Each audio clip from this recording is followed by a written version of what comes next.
All right, Coach, we'll let you kick it off, and then we'll open it up. All right.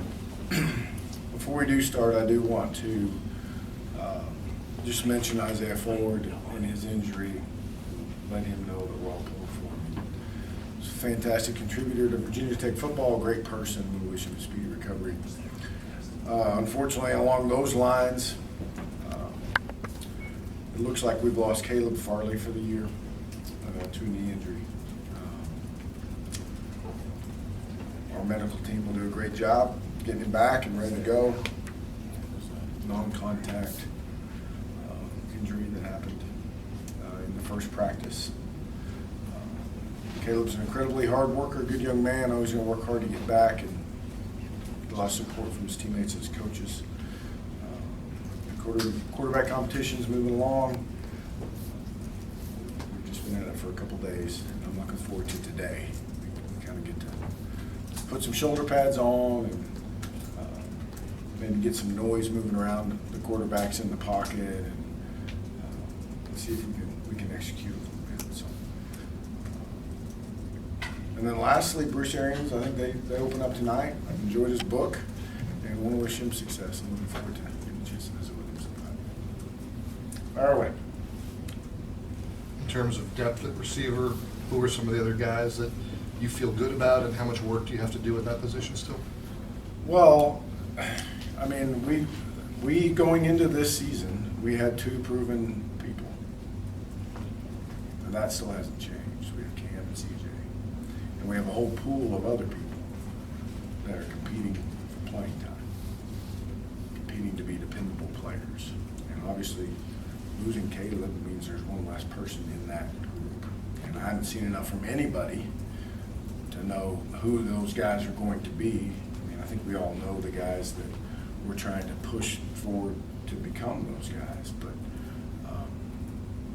essentially we're down one person in that pool of guys that we're really looking to try and get some consistent play out of. What's a number in your offense that you feel comfortable of a range? Do you need 5 to 8 guys ready, 6 to 9 guys Well, ready? we likes to play with 8 guys at Memphis, but we haven't had that since we've been here. So we'll do whatever we need to do, play with however many we need to play with in order to make it work. I mean, last year we primarily played with 3, and then CJ, as he came along, played more, and that was pretty much it.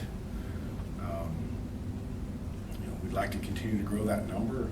So what's it like for you now to see him kind of healthy and getting his shot? Yeah, we're all working together right now. Kyle's been working hard. He's been rehabbing and everything like that. I think he is very important to him.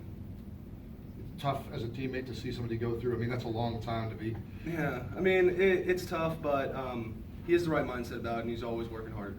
And he's in the weight room, he's in the training room, he's working hard to get better and stay healthy. So Tim Settle was in here and said that through his career, he's worked against Kyle the most.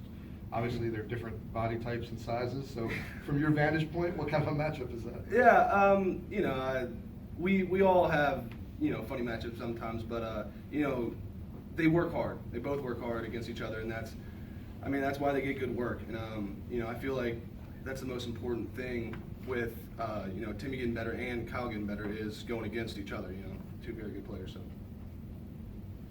Do you feel any different attitude-wise or leadership-wise coming into this final season, being an older guy? Yeah, I mean, I feel like the leadership role had to be taken, and I put the shoes on, and I started walking with them, and felt good. So we're all leaders, which is nice.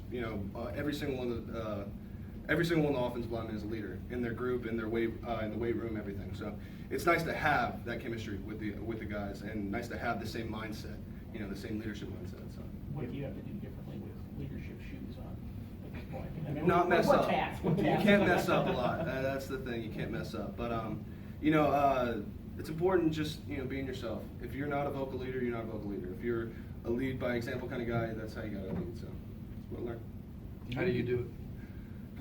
It's a work in progress. Do you have a kind of an idea of how the younger skill guys are coming along?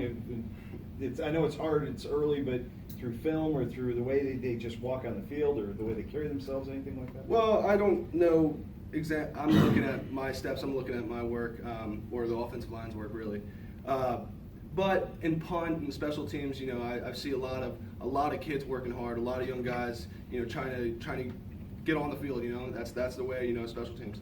So I see a lot of effort out of these guys, and you know, I like that. Right. Shoulder injury, is that right? Mm-hmm. What happened? Was it in that Liberty game you got hurt, or was it? It was. I tore my label. Okay. Have you ever had an injury that severe in your career? And if not, what was that like dealing with that, having to watch football for a season? I haven't. It was kind of tough. I mean, I had high expectations for myself, and the team had high expectations for me as well as the coaches. So it was a tough blow, but I feel great now. So When you think about this running back group and the opportunity there, obviously Coach says it's wide open. Do you feel like a little bit of a dark horse because not that people forgot about you, but you haven't been playing? Do you feel like a little bit of a dark horse candidate to kind of win this job? I wouldn't say that. However, I do feel like it is a big chip on my shoulders, and I do have a lot to prove. So When you think about, you know, lot to prove, people talk about your speed, but then they also talk about, you know, are you big enough to be every down between the tackle? What's kind of your answer? What kind of a back do you think you can be? I feel like I'm all around back. I can pretty much do whatever the coaches ask me. So Pass blocking seems like something that the coaches have really stressed with this running back group and this offense. Is that something that you've kind of noticed in practice, that they're always harping on being able to pass block? definitely, because if the quarterbacks can't throw the ball, we can't win. So we overemphasize pass blocking as well as everything else.